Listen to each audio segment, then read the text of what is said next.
नमस्कार मंडळी. तर आज आपण पाहणार आहोत ठरलं तर मग या मालिकेमध्ये आज खूपच जबरदस्त असा ट्विस्ट आलेला आहे आणि अर्जुनने तर आज खूप धमाल केलेली आहे या भागामध्ये. जेव्हा मधुभाऊच्या घरामधनं अर्जुन हा NOC वर साईन करून बाहेर आलेला असतो तेव्हा तिथे चैतन्य त्याला विचारतो की अर्जुन, अरे तुझ्या हातातली NOC कुठे आहे? तेव्हा अर्जुन त्याला म्हणतो की मी ती मधुभाऊकडे दिली आहे. तेव्हा अर्जुन त्याला चैतन्य त्याच्यावर चिडतो आणि तो म्हणतो की तुला माहिती आहे का तू काय बोलतोयस? ती NOC किती महत्वाची आहे तुला माहिती आहे का? तेव्हा अर्जुन म्हणतो की तू आता मला काही बोलू नकोस, तू आता आधी गाडीत बस, मग आपण काय करायचं ते बघूया. आणि ते दोघं गाडीत बसून निघून जातात. तर आता इकडे दाखवलेलं आहे की सायली ही ती किचनमध्ये रडत बसलेली असते आणि तिला तिकडनं मधुभाऊंचा येण्याची चाहूल लागते. तेव्हा ती उठून तोंडावर पाणी मारत असते. तेव्हा मधुभाऊ तिथे येतात आणि तिला म्हणतात की आधीचा जो नाकर्ता वकील होता ना, त्यांनी मला NOC वर सही दिलेली आहे.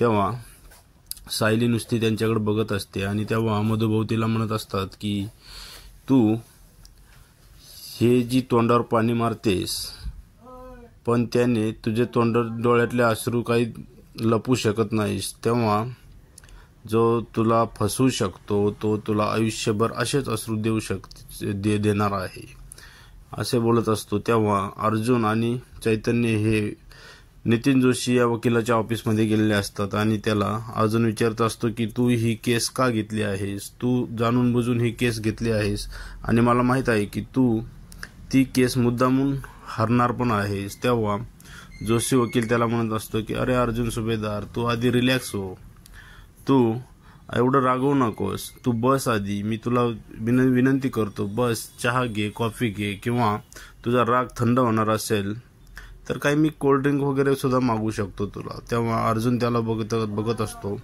आणि तेव्हा जोशी वकील अर्जुन त्याला सांगतो की तू इथून पुढे ह्या केसमध्ये पडायचं नाही. तेव्हा जोशी म्हणत असतो की अरे अर्जुन, तू स्वतःला समजतोस तरी काय? तू असं कुणाच्याही याच्यावरती दबाव आणू शकत नाही आणि तू जे करशील तेच थोडी अशी काही पण होणार आहे. तू जे केलंस कॉन्ट्रॅक्ट पद्धतीचं मॅरेज वगैरे करतोयस, मला पण थोडीशी आयडिया दे. आणि तो त्याला राग आणायचा प्रयत्न करत असतो, काही पण उचकवत असतो बोलून.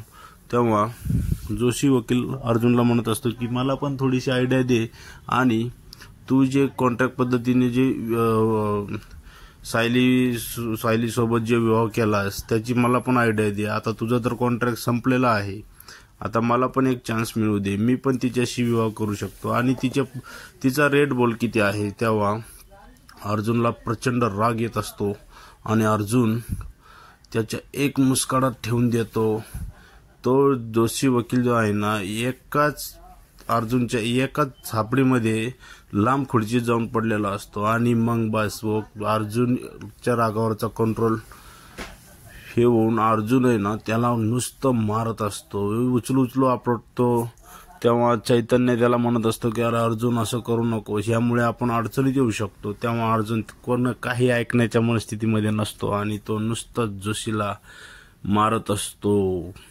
तो त्याला मारून एवढा जखमी करत असतो, त्याच्यात नाकातोंडातून रक्त यायला लागतं आणि तो नुसतं विनंती करत असतो की मला वाचवा.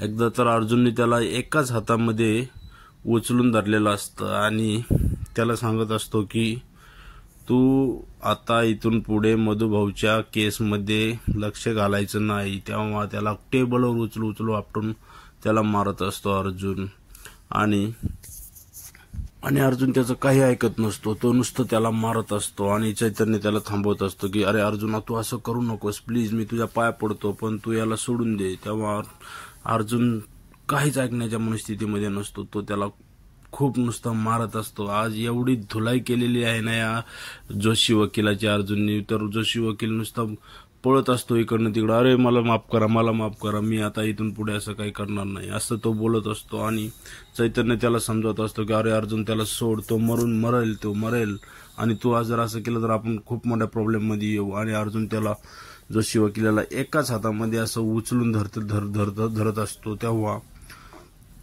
तेव्हा बघा तिथे त्या परत मधू भाऊची एंट्री होते आणि तो हे सगळं पाहून अर्जुनला म्हणतो, अर्जुन सुभेदार सोड त्या माणसाला, तू एवढ्या नीच पातळीला जाशील मला असं वाटले नव्हते. आणि हा जे मधुभाऊ आहे ना, तो अर्जुनला खूप तिथं बोलायला लागतो आणि अर्जुन मग नंतर त्याला खाली सोडून देतो आणि शांत उभा राहतो. तेव्हा हा मधुभाऊ म्हणत असतो की अरे किती छळशील आम्हाला, तू आम्हाला इथपर्यंत आतापर्यंत जेवढी छळवणूक केली आहेस आयुष्यामध्ये, माझ्या मुलीचं पूर्ण वाटोळ केलं आहेस. आणि ते मधुभाऊ त्याला एवढं बोलायला लागतं आणि अर्जुन ते शांतपणे ऐकत असतो. खूपच असा मनोरंजक असा आजचा एपिसोड आहे मित्रांनो. तर आज पाहण्यासाठी तुम्ही माझ्या चॅनलला सबस्क्राईब करायला विसरू नका. असेच लेटेस्ट एपिसोड मी तुमच्यासाठी घेऊन येणार आहे आणि तुम्ही चॅनल प्लीज सबस्क्राईब करा. थँक्यू.